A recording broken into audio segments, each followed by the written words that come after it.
नमस्कार, मैं हूँ शालिनी और आप देख रहे हैं बीबीएन भव्य भारत न्यूज।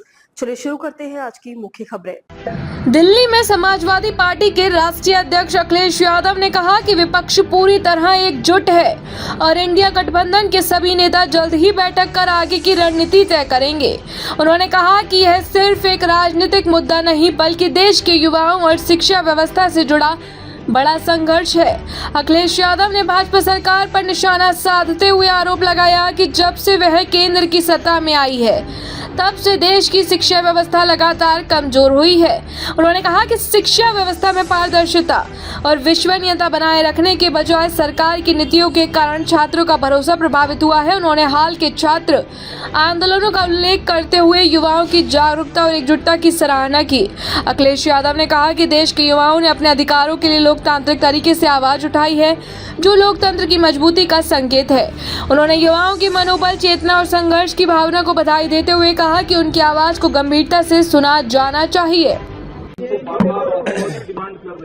देखिए, विपक्ष एक है और अभी विपक्ष के दलों की बैठक है। इंडिया गठबंधन के सभी लीडर्स बैठक करेंगे और जो फैसला होगा आपको जानकारी में ला दिया जाएगा।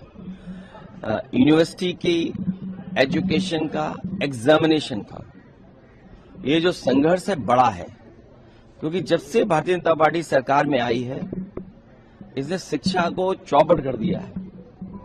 एजुकेशन में कैसे अपने लोगों को बैठा दे, अंडरग्राउंड अनरजिस्टर्ड लोगों को। और मैं बधाई देना चाहता हूं एक बार फिर युवाओं के, नौजवानों के, उनके मनोबल को और उनकी चेतना को। ये सरकार उनकी चेतना को चुनौती नहीं दे सकती है। जिस तरह से एक बिल आ रहा है, टास्क फोर्स भी बनाई है सरकार ने, क्या कहेंगे? नहीं, अच्छी बात है ये टास्क फोर्स और इतने बुद्धिजीवी लोगों को, और ये पहले से बुद्धिजीवी लोग रहे हैं सदन में या उन्होंने बहुत अच्छे स्थानों पे काम किया है। सरकार आज क्यों बना रही है? 2014 में क्यों नहीं बनाया?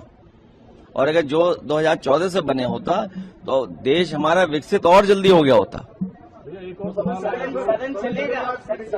अभी इंडिया गठबंधन के लीडर्स की बैठक है, मेरी जानकारी में नहीं आया है अभी बैठक के बाद आपको बता देंगे। एक और सवाल है, ओवैसी कह रहे हैं समाजवादी पार्टी दरवाजा खोले उत्तर प्रदेश में, वो आना चाहते हैं, बाद में पछताएंगे। आप दरवाजा नहीं खोल रहे हैं क्या चीज?